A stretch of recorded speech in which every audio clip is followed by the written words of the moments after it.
안녕하십니까. 감학연구가 김선현입니다.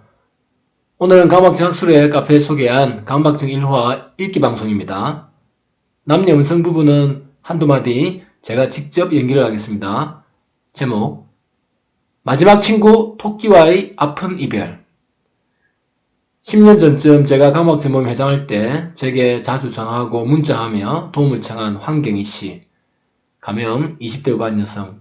황경희씨는 오래전에 연락이 끊겼지만 당시 증상으로 인한 어처구니 없는 희생양을 만들어냈습니다. 그 사건은 제게도 충격적인 사건으로 각인되어 있고 환자와 협막증을 반드시 고쳐야 할 또 하나의 이유입니다. 황경희 씨는 강박증 때문에 취업 준비가 힘들어 편의점, 화장품 가게 등 그런 알바를 하며 병원에서 치료를 받고 있었습니다. 그러나 담당에는 약만 주고 별다른 말이 없어 상태가 심해져 입원과 퇴원을 반복하던 상태였습니다. 당시 증상은 반복해서 수색이었습니다. 특정한 행동을 할 때 마친 느낌, 다른 편으로 끝맺은 느낌이 안 들면 2회, 4회, 8회, 16회, 32회 등 2의 배수로 계속 행동을 했습니다. 증상이 심했을 땐 신혼인 절친한 친구 오미혜, 가명 직장인 오미혜에게 전화를 걸어 통화를 한 뒤 전화를 끊고 나서 통화가 종료된 느낌이 안 들면 계속 전화하고 친구의 부부생활을 매우 힘들게 했습니다. 경희 씨는 항상 자신의 증상으로 인해 친구나 지인, 심지어 친구의 남편에게까지 괴로움을 주는 것에 무척 죄책감을 느끼고 있었습니다. 특히 문자 발송 경우에는 친구가 잘자 하고 보내고 별로 보낸 느낌이 안 들면 다시 보내고 심할 땐 무려 800통의 문자를 보내 친구의 신혼 분위기를 완전히 망쳐놓았습니다. 그러다 몇 개월 뒤 경희 씨의 가장 친한 친구인 미 씨는 남편에게 황경희 씨와 헤어지든지 나랑 이혼하든지 둘 중에 하나 택해라. 그 최후의 통보를 받았습니다. 그리고 다음날 신혼인 미애 씨는 가정을 지키기 위해 청소년기와 대학 시절 등을 함께한, 그랬기에 경희 씨가 그런 문자를 보낼 수도 있었겠지요. 그런 절친한 경희와의 많은 우정과 추억을 남겨두고 미안하지만 내게 다시는 연락하지 마라 며 남편과의 현재 불화를 말하며 절교를 통보했습니다. 경희 씨는 충격에 빠졌고 그런 식의 문자는 밤에 저에게 다시 날라오기 시작했습니다.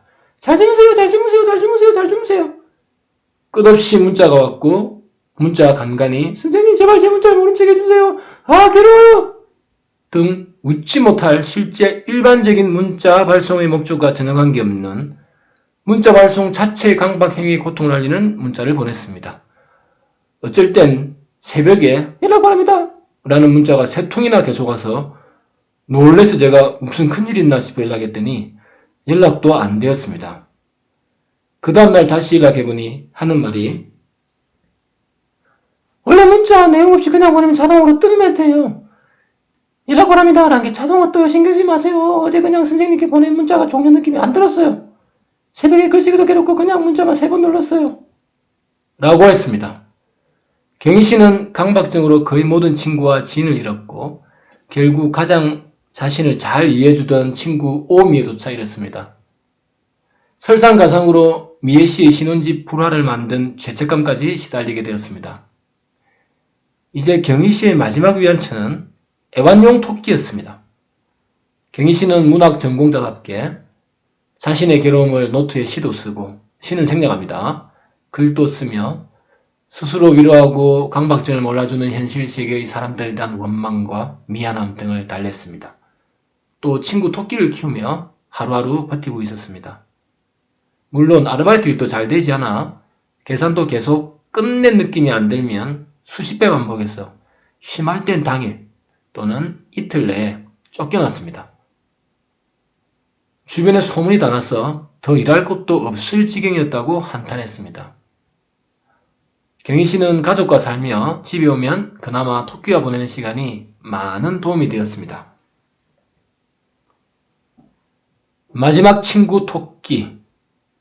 그런데 어느 날 저녁에 토끼를 씻겨주게 되었는데 보통은 한 번 씻으면 느낌이 오는데 그날따라 토끼를 씻겨도 느낌이 안 와 다시 2번 더 씻겼습니다. 그런데도 느낌이 안 와 다시 4번 씻겼습니다. 토끼는 매우 힘들어했다고 합니다. 그래도 느낌이 안 와 다시 8번 씻겼습니다. 그런데 어느덧 그만 강박색에 빠져버려 토끼를 16회, 32회 무수히 씻어댔습니다. 그러길 그날 저녁 7시쯤에서 시작했는데 몇 시간이 흘렀는지 밤이 되고 밤을 넘어 거의 새벽이 다 되고 경희씨도 지쳤어 토끼는 그대로 마루에 두고 잠을 잤습니다.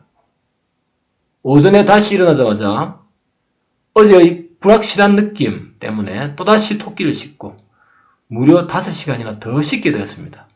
그런데 문득 정신을 차리고 보니 토끼가 발버둥치다가 어느 순간부터 미동도 하지 않았습니다.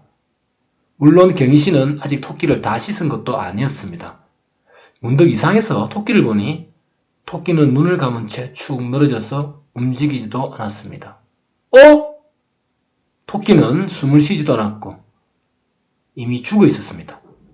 마지막 친구 토끼는 그렇게 이미 세상을 떠난 시간이 한참 지났습니다. 결국 마지막 친구도 그렇게 떠나보냈습니다.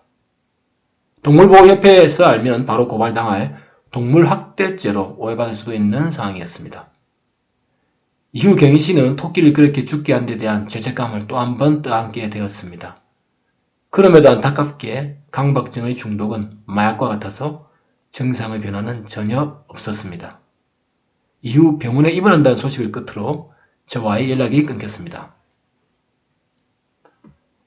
12년이 지난 지금은 어떻게 지내는지 모르겠으나 이제 나이도 40세쯤 되니 과거 절친 오미애씨나 세상을 떠난 동물 친구, 토끼 같은 새로운 소중한 친구들을 만나 외로움과 괴로움을 덜어 끝내 완치되었길 기원합니다.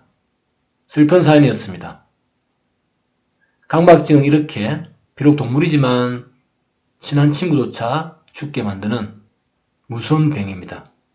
그래서 꼭 나아야겠죠? 모쪼록 모든 환자분들의 완치를 기원합니다. 안녕히 계십시오.